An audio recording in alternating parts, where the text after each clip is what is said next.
Te puedo llevar algunos casos muy Por favor, tremendos porque estaba escuchando esto. vos sos psiquiatra forense, hemos charlado con vos en casos tremendos que nos has ayudado. Vos sos la persona que en un juicio se pone a determinar algunas actitudes. ¿Cómo se habla de un chico de 13 años que probablemente sea asesino?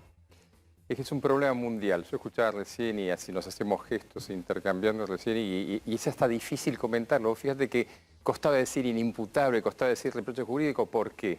Pero no por desconocimiento, porque hay un vacío en el mundo y de hecho ustedes saben que hay edades de países que tienen diferentes edades en las cuales se los considera capaces de reproches jurídicos, es decir, que la ley los puede considerar como punibles. Hay países que tienen hasta, proponen y lo tienen hasta 5 años, 6 años, 8 años.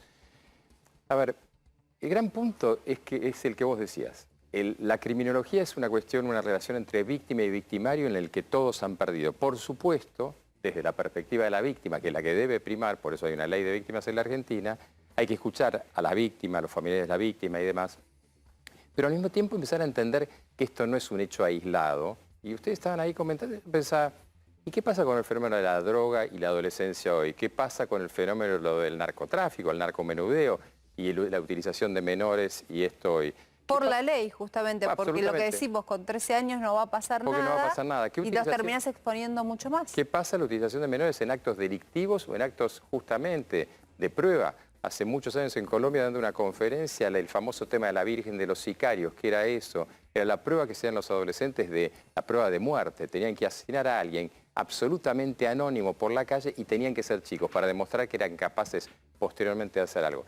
Entonces hay un vacío jurídico, social y demás de hace tantos años y en definitiva decretarlo o declararlo inimputable y demás o dejarlo afuera o dejarlo adentro no solamente no soluciona el problema, sino que es lo mismo que decís vos con la ansiedad, es mirar para otro lado. Bueno, para los papás lo que este fin de semana decían mucho es, creo que el pánico de cualquier papá es que tu hijo a esa edad esté viviendo algo muy grave con un vínculo y que no te lo cuente o no confíe en vos o lo mantenga en hermetismo porque no es natural contar que un chiquito de 14 años sea asesinado por otro de 13. No, de hecho la Argentina tiene como el criminal emblemático a un asesino chico de Cayetano Santos Godino, el Petiso Orejudo. Era el caso emblemático. ¿Y por qué emblemático? Porque era un caso extraordinario.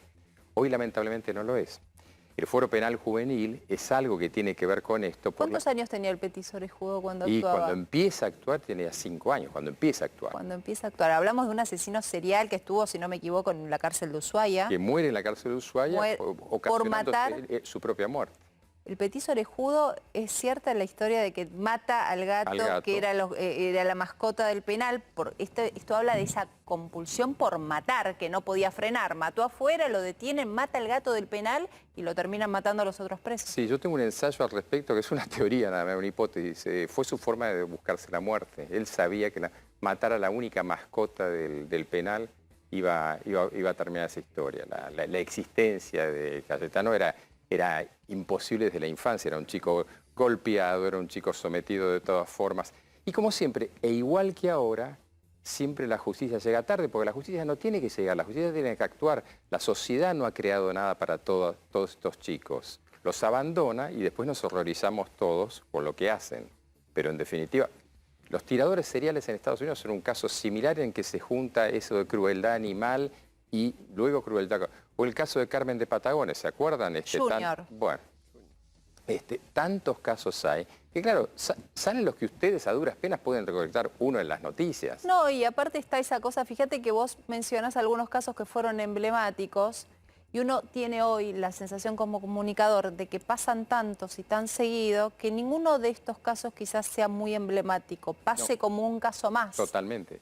Perdón, ¿alguien se acuerda? Hoy o es noticia Lucio Dupuy y yo presenté hace un mes en un congreso internacional en Europa, virtual pero internacional al fin, el caso y sorprendían todo el mundo. ¿Por qué? Porque la historia contada, no el hecho, no la fotografía, no la noticia, sino la historia es terrible, es absolutamente terrible. O el caso de Adriana Cruz en el country, es decir, son tantos Te saco un poquito casos. de estos casos y te quiero aprovechar tu experiencia para preguntarte por Cecilia en Chaco.